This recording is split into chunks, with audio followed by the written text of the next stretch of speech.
On October 11, 2025, under the cover of night over the Gulf of Mexico, the United States launched a direct strike against a submarine operated by the Jalisco New Generation Cartel. Inside, it was packed with over 3 tons of methamphetamine and cocaine. On the black market, that amount of methamphetamine alone was worth nearly $400 million, enough to poison an entire U.S. state.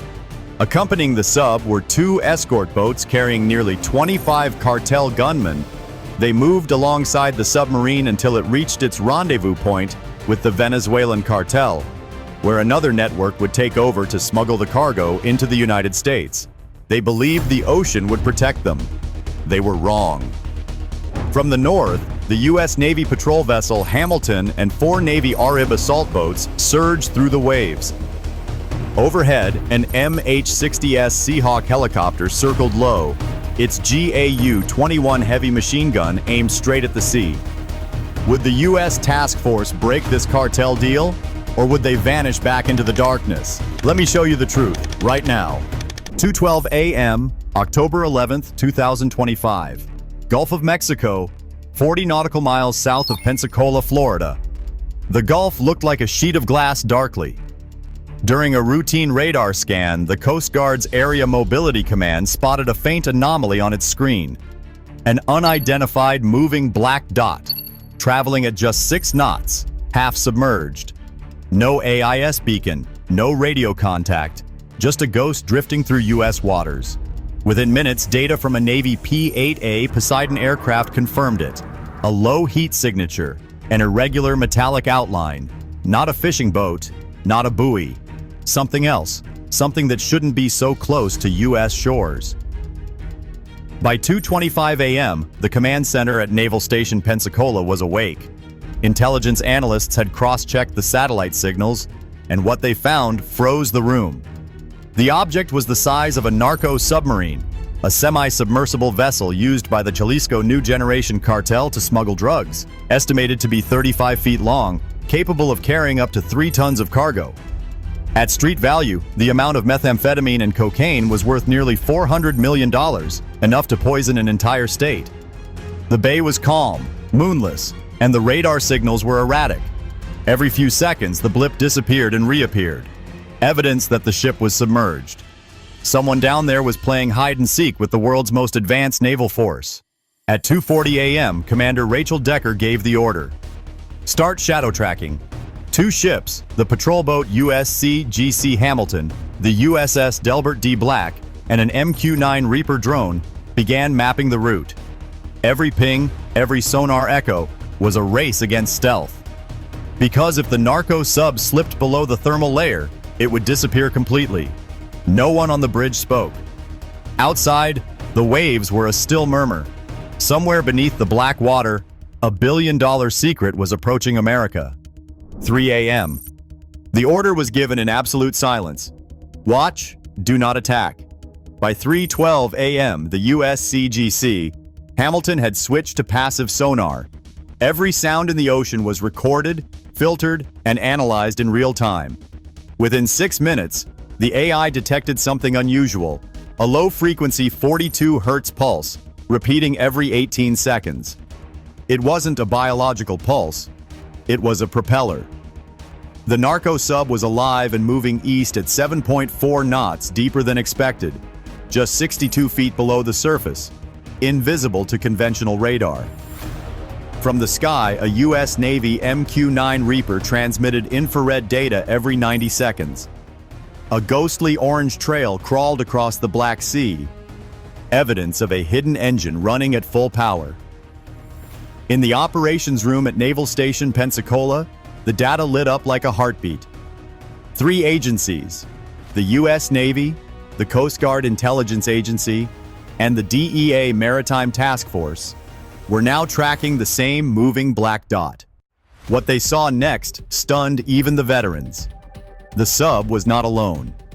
Thermal imaging showed 2 small corvettes carrying 25 cartel soldiers running without lights, keeping a distance in the dark, communicating with the submarine via encrypted radio pulses every 11 minutes.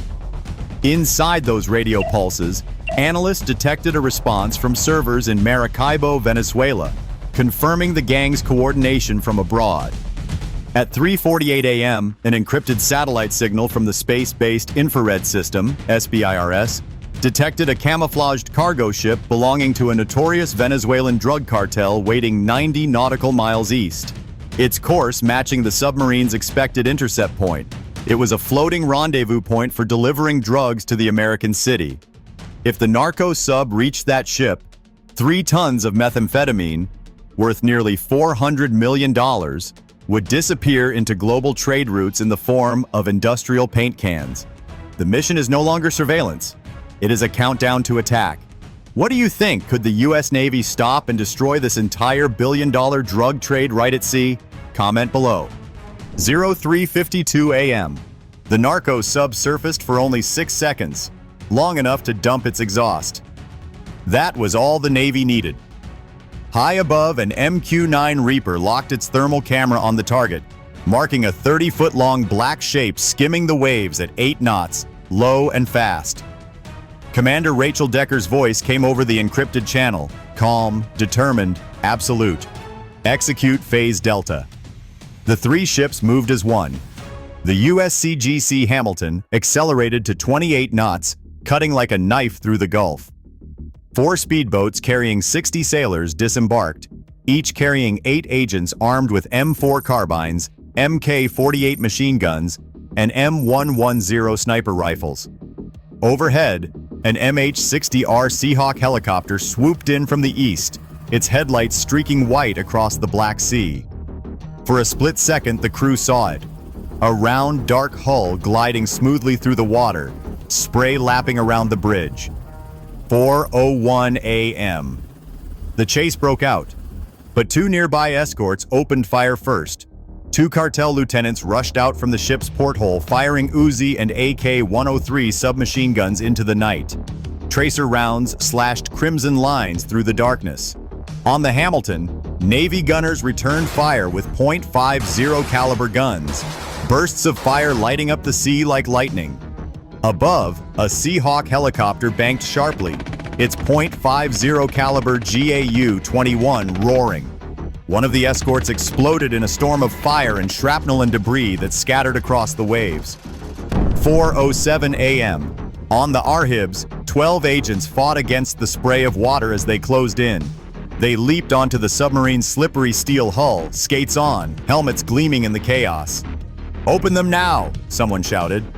The besieging soldiers blew open the trapdoor. Inside, chaos and chemical fumes, and 2,260 pounds of crystal meth and liquid cocaine, sealed in black industrial bags worth more than $415 million on American streets.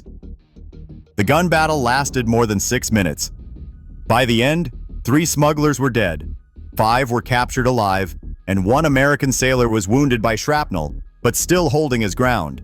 As the sub crippled, its listless roof blazed, flames spread across the ocean, painting the waves a fiery orange. From the bridge of the Hamilton, Commander Decker spoke softly into the microphone. Even, sure, decisive. Target located. Package secured. And in that moment, only the ocean answered, carrying the last echoes of a billion-dollar empire sinking into the dawn. The gun battle was fierce, but the question is, what will happen when the American soldiers set foot on this giant ship? Let's continue to follow. 05 a.m. Aboard USCGC Hamilton, en route to Pensacola Naval Air Station. The Gulf was still smoldering when the boarding lights came on. What had looked like a crude steel coffin from afar turned out to be a marvel of criminal engineering, a $2.8 million custom-built narco sub, hand-welded in a jungle workshop somewhere along Colombia's Pacific coast. Its entire hull was coated with radar-absorbing paint, the same polymer used on military drones. Every bolt was wrapped in carbon tape to mute sonar echoes. The machine wasn't improvised, it was engineered to disappear. At 5:47 a.m., divers entered through the cracked hatch. The smell of fuel, salt, and burnt chemicals stung the air. Inside the control bay, there were no digital displays. Only 3 Soviet-era gauges, a compass, and an improvised throttle. Yet hidden beneath the floorboards, investigators found a lithium-ion battery array weighing nearly 2,000 pounds, enough to power a small submarine for 600 nautical miles without surfacing.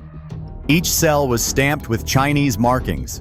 Shenzhen Dynamics Corporation. The deeper they went, the more horrifying it became. Behind a false wall lay the cargo chamber. Sealed steel drums strapped in with nylon belts, still warm from the explosion. Forensics confirmed the payload: 2,240 pounds of methamphetamine and 480 liters of cocaine base. Total street value $417 million. Enough to supply 8.5 million doses, the population of New York City. But the real shock came in the engine compartment. A black box labeled NAV-02 was found wired to the control system. A homemade autopilot module connected to an encrypted satellite uplink. The coordinates logged inside showed 2 previous routes from Venezuela to Florida in September, meaning this wasn't the first run. It was the third. By 6 a.m., the crew of the Hamilton stood in silence. The sub wasn't a fluke, it was a prototype, the product of an industrial-scale cartel navy. Intelligence analysts estimated at least 12 identical subs were already in production, each capable of carrying 3 tons of drugs across the Caribbean undetected. When the hatch finally closed, the truth was inescapable. This wasn't a smuggler's craft. It was a weapon. A billion-dollar fleet disguised as shadows built for a war America didn't yet see coming. 8 a.m., October 12, 2025, Pensacola Naval Air Station, Florida. The sun rose over the Gulf like nothing had happened. But the men aboard the USCGC Hamilton knew better. The air still smelled of diesel and burnt salt. The captured narco sub, half submerged and listing, was now chained to the ship's stern. Silent proof of what had crawled through U.S. waters in the night. At 8:10 a.m., the debrief began inside the operations hangar at Pensacola Naval Air Station. The numbers hit harder than any gunfire. 1 sub destroyed. 2,260 pounds of narcotics seized. Street value: $415 million. Enough to supply over 8 million doses of meth and cocaine. 3 cartel members dead, 5 in custody, and 1 American sailor wounded but alive. But the shock wasn't the battle, it was what came next. When technicians examined the sub's encrypted navigation drive, they uncovered 3 complete route logs, each mapping a different entry point along the Gulf Coast, from Tampa Bay to New Orleans. One log dated September 22, 2025, showed a previous mission that had succeeded undetected. If correct, at least 3 tons of drugs had already slipped into the United States. By 9:15 a.m., the DEA, Naval Intelligence, and Homeland Security convened a joint briefing. Satellite analysis revealed a disturbing pattern. 12 identical narco subs had launched from hidden docks near Puerto La Cruz, Venezuela, under the protection of a cartel branch backed by corrupt military officers. Each vessel cost about $3 million to build, powered by commercial-grade lithium batteries smuggled through China. Together, the network could move up to 40 tons of narcotics per year, a $5 billion pipeline crossing the Caribbean. As the room fell silent, Commander Rachel Decker looked at the wreckage photo projected on the screen. The charred sub, its hull cracked open like bone. "This isn't smuggling anymore," she said. "It's an arms race underwater." That afternoon, the Navy raised alert levels across the Gulf. Patrol flights doubled. Coast Guard cutters repositioned along major shipping routes. Civilian vessels were warned to report any low-profile craft within 200 nautical miles of the U.S. shoreline. But even with the victory, no one on the Hamilton felt relief, because every sailor there knew, for every narco sub caught, another was already being built.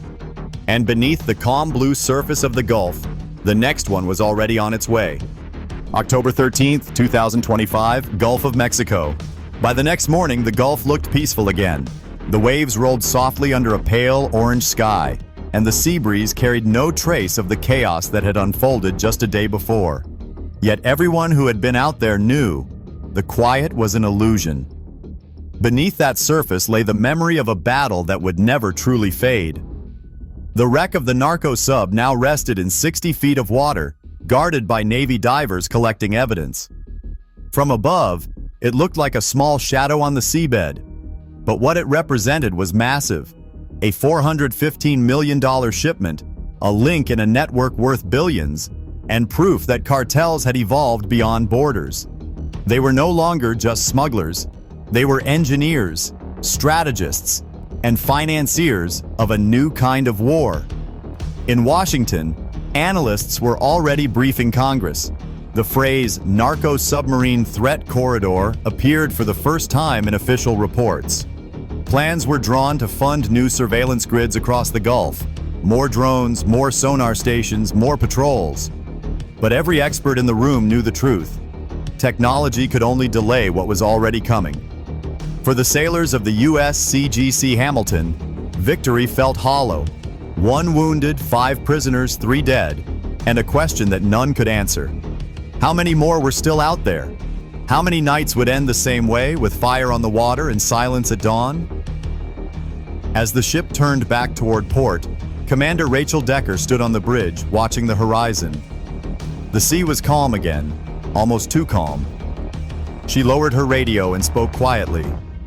Not to her crew, but to the ocean itself. "Let them come," she said. "We'll be waiting." And the waves answered in silence, carrying her words into the deep.